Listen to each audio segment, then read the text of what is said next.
Okay, let's dive right into this. We're going to look at three ancient letters from the book of Revelation, but we're not going to treat them like some dusty old texts. Instead, we're going to see them for what they really are: timeless and, well, brutally honest performance reviews for entire communities.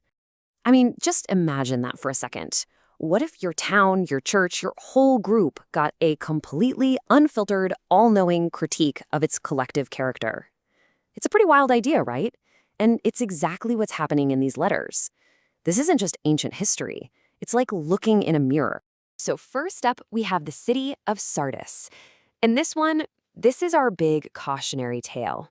It's the story of a church that looked absolutely fantastic on the outside, but was completely hollow on the inside. You could almost call it a zombie church.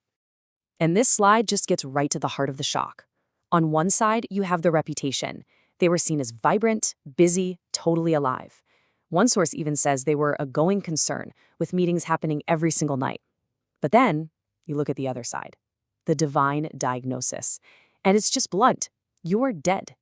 It's a stark reminder that a great reputation means absolutely nothing if the reality underneath is lifeless. And here's the really subtle part. Their problem wasn't some huge public scandal. As this quote puts it so well, it was a decent death. They were a perfect model of inoffensive Christianity. They had all the right forms, all the meetings, the great reputation, but the passion, the life, the heart, it was just gone.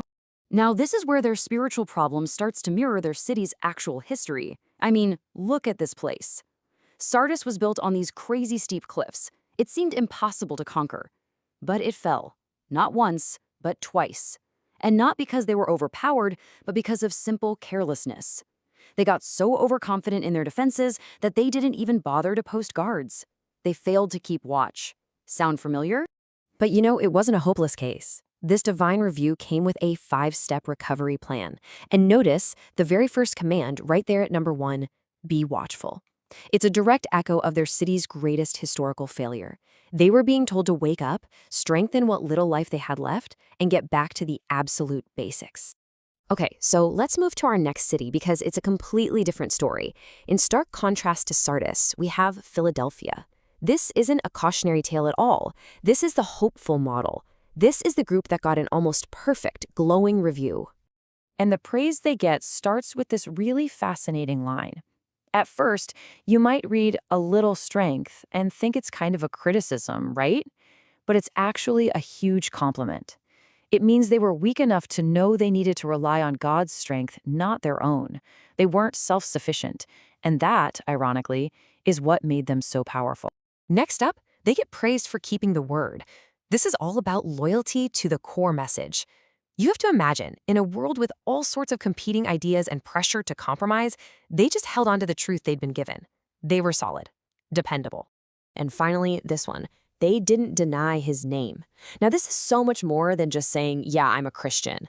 It means they lived in a way that was faithful to the actual character and identity of Jesus. Their actions totally matched their allegiance. And because they were so faithful, they get this incredible promise, an open door, and no one can shut it. This is huge, especially because the city of Philadelphia was originally founded to be a missionary outpost for Greek culture.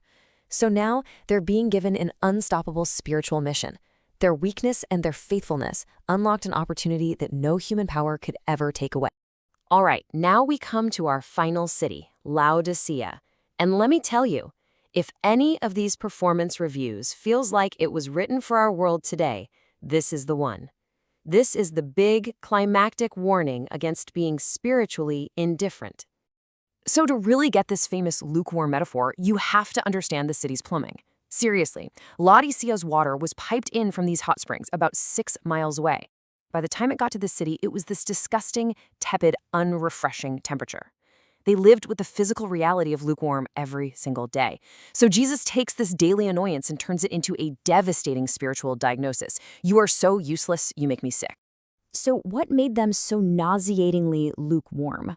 Well, this was their motto. This was their self-assessment. Laodicea was an incredibly wealthy banking city.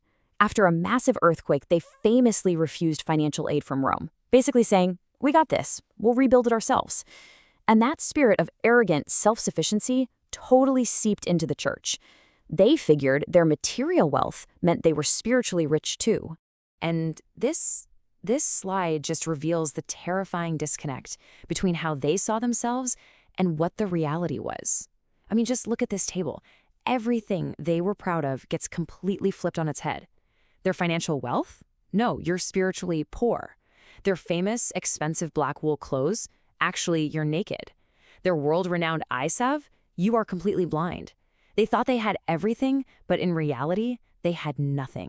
And all of this leads to one of the most famous and frankly heartbreaking images in the whole Bible. Jesus is on the outside of his own church, knocking, trying to be let in. He doesn't kick the door down. He waits for an invitation. The church was so full of itself, so self-sufficient, that it had literally left him out on the doorstep. So we've seen these three very distinct community profiles.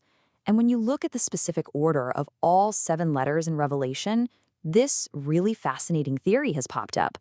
Could these letters be more than just individual reviews? Could they actually be a prophetic blueprint for the entire history of the church? Now, this is one popular way of looking at it. The theory maps the characteristics of each church to a specific era of history. So for instance, Sardis, the church that was dead but had a reputation for being alive, is seen as the Reformation age.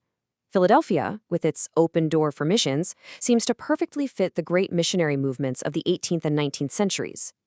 And Laodicea, the wealthy, lukewarm, self-satisfied church, well, a lot of people think that sounds an awful lot like our current age.